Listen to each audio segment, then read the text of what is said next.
Hello and welcome once again to another Wind in the Willows episode review. We are nearing the end. This has been quite a journey. Just a couple of regular episodes left, one bonus one, and of course the Tale of Two Toads feature-length special. So this week it is Buried Treasure, quite a classic one from Series 1. It is a classic because I know it's a favourite for many people. I have to confess it's not one of my favourites. I guess mostly because, well, Toad isn't in it and we haven't got a lot of humour therefore. And also we have the human characters in it, which I'm not always that keen on. But it is a beautiful story. It's well told and very touching, and of course centres around Badger. This one does. So let's get into it then. Let's press play. Is it right now? There we go. So Buried Treasure is one of those that I saw. I think, well, for the first time when Channel 5 showed them. In the late 90s. So. I don't think it was ever released on video, to my knowledge. And this is one of those episodes that's not set at any particular time of year, which is why I'm randomly sort of reviewing it now. It's a Rosemary Ann Sisson story. We haven't had one of those in a while, so she of course came up with the storyline, and then of course Brian Truman, I believe, wrote the script. And it's a lovely kind of episode in that it deals with a serious issue of eviction, and we've got Ratty and Mole kind of siding with Badger in this one to help him to help save his home, basically. The weasels of course cause havoc, but it's got this lovely opening. It almost suggests autumn. I'm looking at it now thinking, is it meant to be in autumn, this one? But as you know, we've got a lot of autumn episodes, so it was a squeeze getting all those into autumn, so it just felt right to put it here in sort of late winter. See, there's a lot of bare trees there, and not really a hint of spring coming just yet in this one, but it kind of is. I mean, we've had a lot of gales here in the UK in 2020, so it's been extremely windy. So this is definitely, you sort of recognise this as a Series 1 episode. It's got that very early look to it, the way the puppets are animated. Not quite as crisp as later series. But what I love about Series 1 is it's got this wonderful naturalistic look to it. I'm a big fan of when they brighten up the characters in later series, but I think Series 1 has, out of all of them, it looks the most natural in that the characters look the most realistic. And you've got all the textures of them. Like, if you look at the puppets here, they blend in with the backgrounds absolutely seamlessly. Whereas in later episodes, like I say, they are brightened up quite a lot. So we've got this opening scene on the doorstep of Badger's home with the Chief Weasel basically going straight into this thing that him owning the land, or that he's got a legal document proving that he owns Badger's home, or the land that houses Badger's home. That makes sense.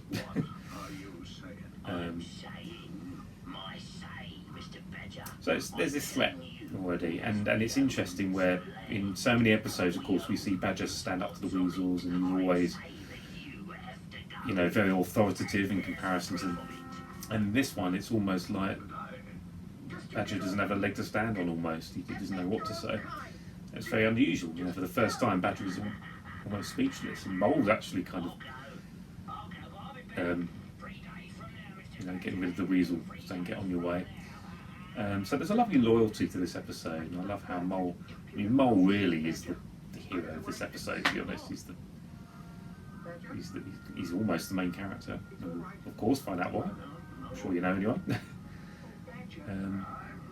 This was adapted into a book as well, and I've got that, of course, somewhere in that cabinet.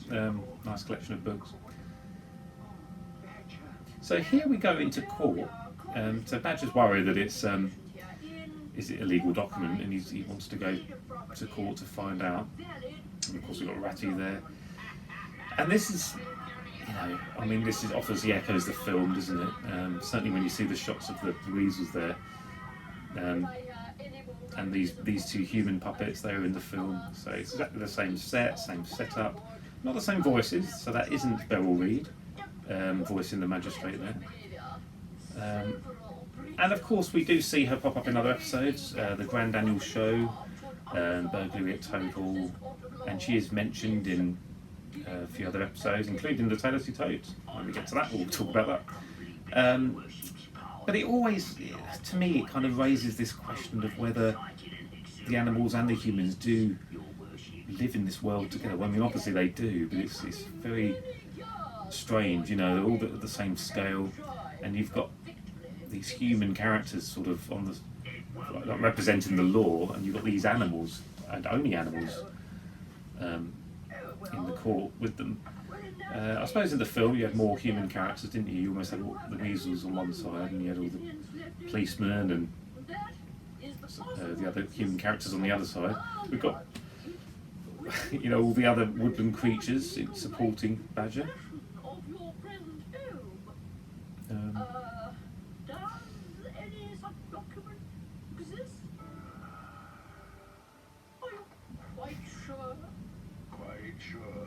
And she does a good job at voicing the magistrate. I've forgotten her name now, but we'll look at obviously when the credits come up. But if I'm honest, I do prefer Beryl Reid. I think she brought a real, again, sense of authority to that role in the film. Apparently Beryl Reid had trouble reading the lines or remembering the lines. Like generally, not just in this. So already, I mean, for a series that's fairly slowly paced, this is pretty quickly paced, I have to say, looking at this now. We already know that Badger's got till 12 noon to move out. I like the composition of that then, where Badger had his back turned to Ratty and Mole and all the other characters there. And they're really absolutely standing by him. And Badger's already given in.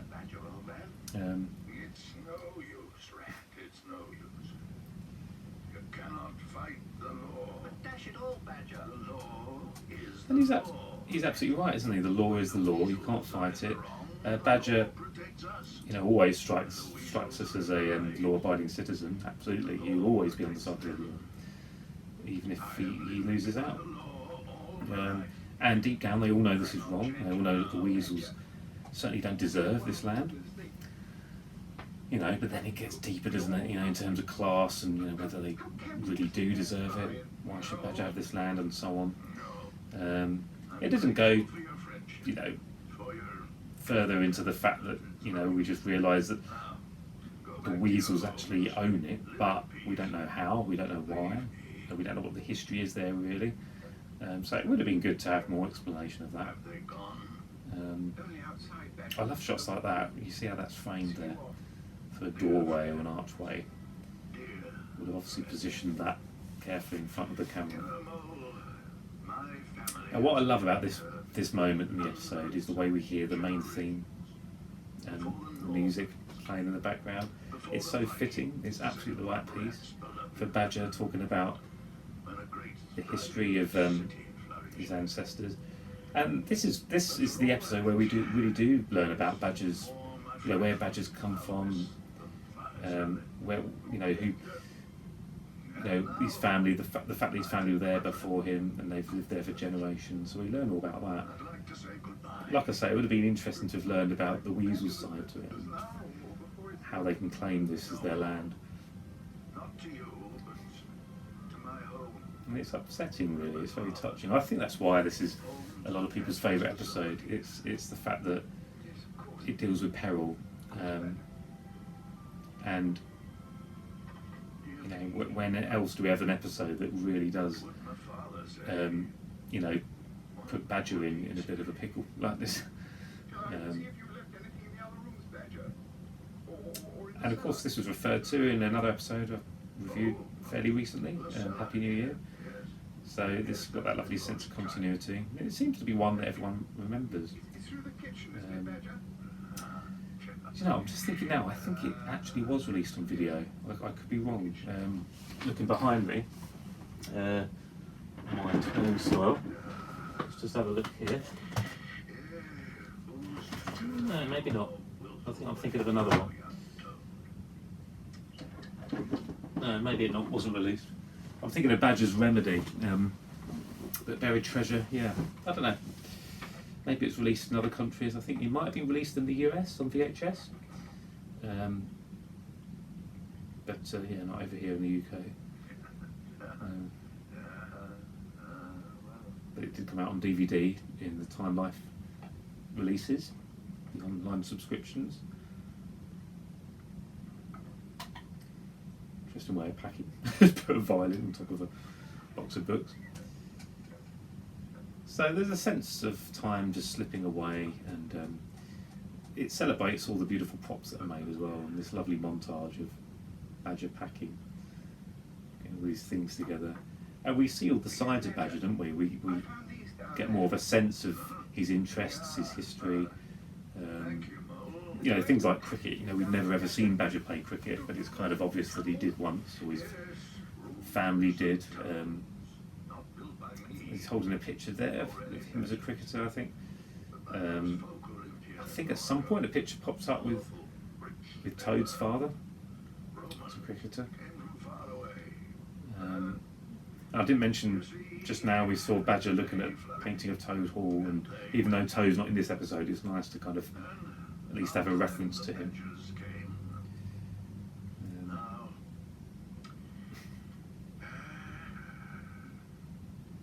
So Badger's obviously upset and hurt about all this, and you know, he's trying not to show it too much, but all those still moments where he's just kind of thinking. And now this is probably the most important scene. Just Mole on his own, looking basically in areas that we never see. You know, if you think of the episode The Labyrinth, which is in series 2. How Badger refers to all the tunnels leading into his home. I mean, this is fascinating, isn't it? To think that this is always there. These old cellars and things. And you just wonder, is these just tunnels kind of linking that way, or is Mole gone deeper? Would have been interesting to explore these sets in other episodes, really. Nice blue lighting, you know, almost like moonlight, but it's difficult when you've got to shoot something that's very dark, because you've got to think of what is the light source, you know, where's the light coming from. It's obviously not daylight. So look, not long left, and Mole's come with this mysterious box.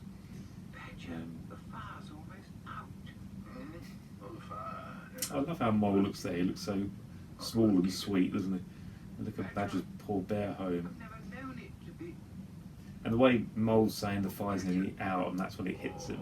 The fact that he's never known it to be like that, and it's that echoing the coziness of the Wind and the Willows, and you know, the fact that that's what these animals live for. All these characters, so, you know, cosy chats by the fire, and you know, one of the most wonderful things in life is to have a cosy chat around the fire, especially in winter. You know. Oh yeah, look, that was Toad's father with Badger there. I thought it was, yeah.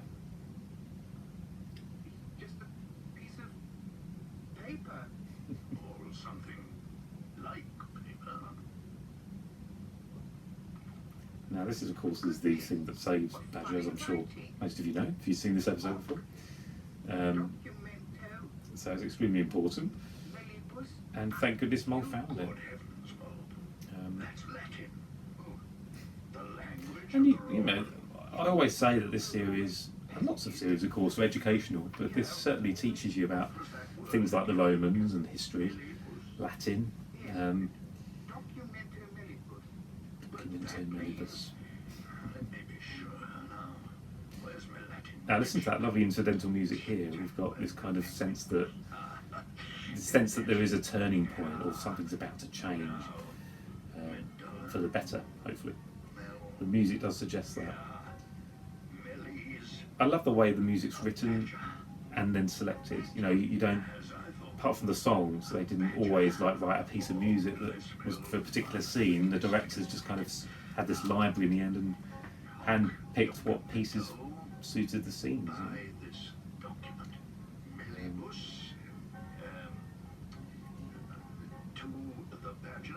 Now I like the subtle animation of Badger while he's kind of working all this out.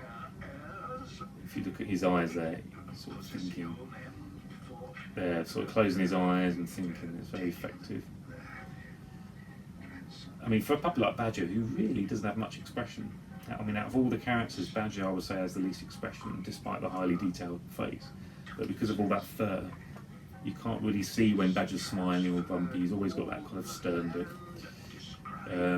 But occasionally do things with the eyes that suggest things. And, you know, if he's really laughing, for instance, they'll tilt them that way. Cesare. Julius Caesar gave this land to the Badgers forever. Now, I always wondered, you know, first time I saw this, you know, if this hadn't all happened, you know, and Badger had left, obviously that wouldn't have happened. They wouldn't have written a story like that. But where would he have gone, and how would he have taken all this stuff with him? You almost need Toad there with his car to start removing all his things. But you know, where would Badger have moved to? And they're all very upset that he's moving, not in his home, but we got the sense that he's moving from the area. And the weasels come across as really just horrid in this one, don't they? Nasty, selfish, they don't care. Just horrid scoundrels. Now, we don't often see something like this, literally fighting. We're actually trying to push them back. You've got youngsters in harm's way there, really. Stop it, all of you. Badger, these villains are trying to move in. 5 minutes, Mr. High and Mighty Badger, and the law says it's ours. Yeah, the law. Yeah. We must live. Now, this is great, this how, of course, Badger and Mole know the truth. I feel bad for Ratty because poor Ratty's in the middle here. He doesn't know what's going on. So Ratty will find out at the same time as the weasels. But how Badger builds up to it is nice. It's good script writing, not just getting straight to the point. But how he's making out that the weasels are law-abiding and getting the weasels to agree with them because it's on the weasels' side. It's just clever script writing. I like this animation here of the henchman, his eye here. Well, he just looks back at that other weasel. Just that thought of, when he says he must stay, it's like that sense of like, oh, hang on, what do you mean he must stay? He says, I must stay, and then they start cheering, yeah, the law, you know.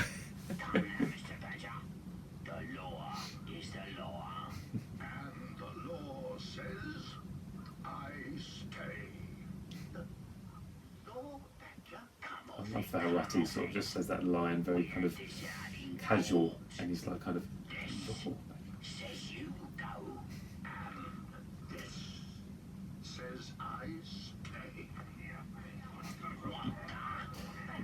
You wonder what that piece of paper is that the chief's sort of holding there. What is that document? You know, I guess it was something that he got through court in the end or something. I love how Mole's just in the background and he's the hero, but he's just sort of been casually hiding behind Badger at the moment. Now this worried me, I must admit, when I first watched this.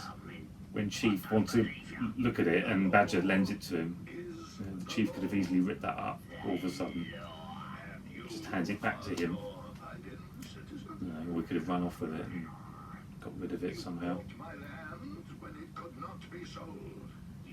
So Badger's being his marvellous sort of authoritative self now. He's got one over the Chief. I mean, the weasels do leave a bit easily as well. That's my only gripe as well. It's kind of like the Chief doesn't believe him, and we don't hear anything more of it. He doesn't look into it or anything, or we assume he doesn't. and the way he says "you, come on, lads," and just goes. Obviously, the story had to end there. But now this is a lovely ending, isn't it? Ratty sort of understands what's happened now, and all the woodland creatures cheering, and Badger's home has been saved. And it's lovely that line that Badger has to Mole, "I'll be forever your debt." And there's a few episodes like that, isn't there? Badger's Remedy is one where Toad is Mole's debt.